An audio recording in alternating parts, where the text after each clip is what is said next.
مسلم league نون کے ساتھ مکافات عمل شروع ہو چکا ہے، جو عمران خان، پاکستان تحریک انصاف، ان کے حامیوں کی اور ججز سمیت کئی اہم شخصیات کی آڈیوز اور ویڈیوز لیک کرنے کی دھمکیاں دیا کرتے تھے، اب خود ان کی اپنی ویڈیوز اور آڈیوز لیک ہونے والی ہیں۔ اس حوالے سے تفصیلات آج آپ کے ساتھ شیئر کریں گے۔ دوسری جانب وفاقی آئینی عدالت اور سپریم کورٹ ایک مرتبہ پھر آمنے سامنے دکھائی دے رہے ہیں۔ خبر کو بھی آج کی ویڈیو کا حصہ بنائیں گے۔ حکومت کی جانب سے کچھ اہم تفصیلات چھپائی جا رہی ہیں، یہ معاملہ کیا ہے، کون سی اہم تفصیلات کیوں پبلک نہیں کی جا رہی، اس حوالے سے بھی خبر کو آج کی ویڈیو کا حصہ بنائیں گے۔ میں ہوں سحرش خان، میرے یوٹیوب چینل پر آپ سب کو خوش آمدید۔ سب سے پہلے اس حوالے سے بات کر لیتے ہیں جو کہ وفاقی حکومت کے حوالے سے ہے۔ کہا جا رہا ہے کہ ایک اہم معاملے پر کچھ تفصیلات ہیں جو کہ پبلک نہیں کی جا رہی اور چھپائی جا رہی ہیں۔ معاملہ ہے یہ بجٹ کا۔ حکومت کی جانب سے بجٹ میں ٹیکس رعایتوں سے متعلق تفصیلات کو عوام کے سامنے لانے سے انکار کیا گیا ہے۔ حکومت کی جانب سے بجٹ 2026-27 کے حوالے سے IMF کو مطمئن کرنے کی کوششیں جاری ہیں اور اس سلسلے میں دونوں فریقین کے درمیان مذاکرات کا عمل بھی جاری ہے۔ ذرائع کے مطابق حکومت نے فائنانس بل 2026-27 میں شامل مختلف ٹیکسوں رعایتوں کی مکمل تفصیلات جاری کرنے سے گریز کیا ہے، موقف اختیار کیا ہے کہ بجٹ اقدامات کی تمام تر تفصیلات فی الحال ظاہر نہیں کی جا سکتی۔ ذرائع کا کہنا ہے کہ تنخواہ دار طبقے کو دیے گئے ٹیکس ریلیف سے قومی خزانے پر نمایاں مالی بوجھ پڑنے کا امکان ہے، جبکہ سپر ٹیکس کے خاتمے اور مرحلہ وار کمی سے بھی حکومتی محصولات میں کمی متوقع ہے۔ اسی طرح برآمد کنندگان کے لیے ٹیکس شرح میں کمی اور ریئل اسٹیٹ لین دین پر ٹیکسوں میں ممکنہ نرمی کے اقدامات بھی ریونیو پر اثر انداز ہو سکتے ہیں۔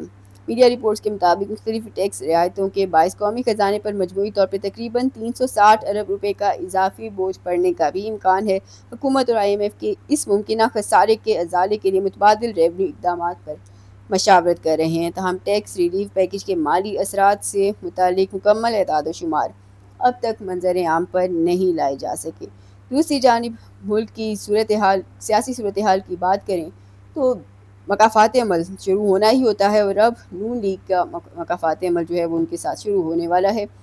وہ لوگ جو عمران خان، PTI، ان کے حامیوں کی ویڈیوز آڈیوز لیک کرنے کی دھمکیاں دیتے تھے، ججز سمیت کئی اہم شخصیات کے حوالے سے ان کی ویڈیوز آڈیوز کی بات کی جاتی تھی، بظاہر اب ان کی اپنی ویڈیوز لیک ہونے والی ہے۔ نون لیگ ججز سمیت کئی اہم شخصیات کی آڈیوز اور ویڈیوز رکھنے کے حوالے سے بھی جانی جاتی ہے، اور اب ان کی اپنی ویڈیوز آڈیوز بھی خطرے سے دوچار ہیں۔ بظاہر اس حوالے سے ایک اہم اشارہ دیا گیا ہے۔ گزشتہ دنوں کہا گیا ہے کہ آنے والے دنوں میں اہم ترین شخصیات کی ویڈیوز سامنے آ سکتی ہیں۔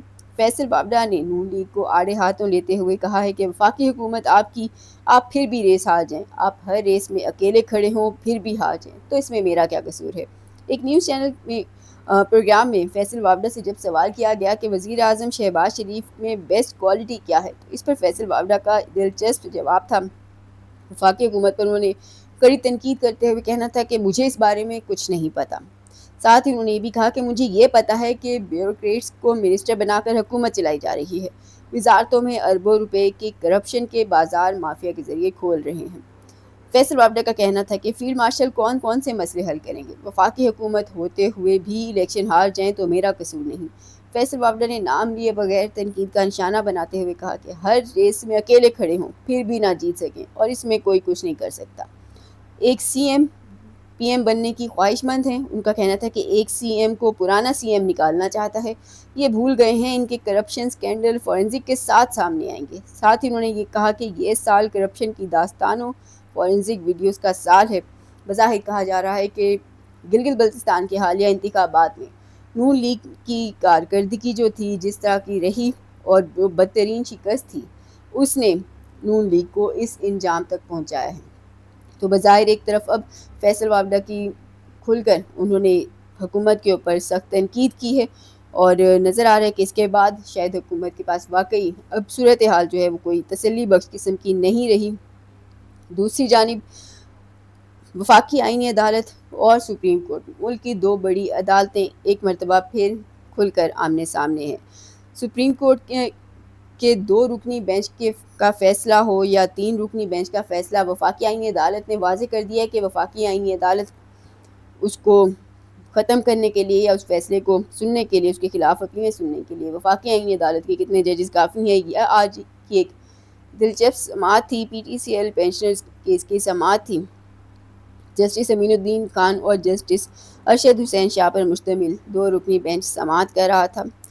وفاقی آئینی عدالت نے واضح طور پہ کہا کہ سپریم کورٹ کے فیصلے کے خلاف بڑا بینچ بنانا ضروری نہیں ہے۔ سپریم کورٹ کے فیصلے کے خلاف ہمارا 2 رکنی بینچ ہی کافی ہے۔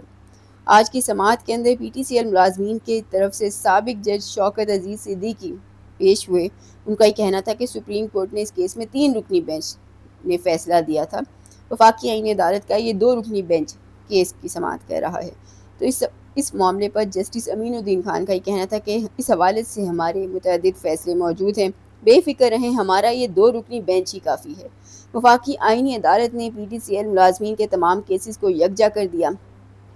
کیس کی سماعت کو غیر معینہ مدت تک کے لیے ملتوی کر دیا۔ تاہم آج وفاقی آئینی عدالت کی جانب سے اس طرح کے ریمارکس سامنے آنا اور یہ کہنا کہ سپریم کورٹ کے فیصلے کے خلاف ہمارا 2 رکنی بینچ ہی کافی ہے، یہ کافی دلچسپ قسم کے سوالات کھڑے کر رہا ہے۔ اب کہا جا رہا ہے کہ کیا سپریم کورٹ کا، کیونکہ انہوں نے یہ تو نہیں بتایا کہ 3 ججز کے خلاف 2 رکنی بینچ یا 1 یا 2 یا 3 یا 5 یا فل کورٹ، جو ریمارکس تھے چیف جسٹس وفاقی آئینی عدالت کے، وہ یہ تھے کہ سپریم کورٹ کے فیصلے کے خلاف ہمارا 2 رکنی بینچ ہی کافی ہے۔ تو یہاں دلچسپ سوال اٹھتا ہے کہ کیا سپریم کورٹ کے فل کورٹ کے فیصلے کے خلاف بھی آپ کا 2 رکنی بینچ ہی کافی ہے؟ بظاہر نظر آ رہا ہے کہ اب کہا جا رہا ہے کہ اب نام ہی کافی ہے، ہم سپریم کورٹ کے ہر فیصلے کو ختم کر سکتے ہیں۔ تاہم ماضی میں بھی سپریم کورٹ اس معاملے کے اوپر ایک دلچسپ فیصلہ دے چکی ہے، جب شروع میں جسٹس عامر فاروق اور دیگر ججز نے، وفاقی آئینی عدالت کے جو ججز تھے، انہوں نے اپنے فیصلوں کے ذریعے سپریم کورٹ کے حوالے سے جب بات کی یا اپنے آپ کو سپیریئر ثابت کرنے کے حوالے سے کچھ آبزرویشنز لکھی، تو اس کے اوپر چیف جسٹس یحییٰ آفریدی نے بھی انہی دنوں پھر ایک فیصلہ جاری کیا، جس کے اندر واضح طور پہ لکھا تھا کہ سپریم کورٹ اور وفاقی آئینی عدالت ایک دوسرے کے ماتحت عدالتیں نہیں ہیں، بلکہ دونوں ہی بڑی عدالتیں ہیں، اور کوئی بھی عدالت کسی دوسری عدالت کے ماتحت نہیں ہے۔ تو بظاہر وفاقی آئینی عدالت 27ویں آئینی ترمیم کے نتیجے میں بن تو گئی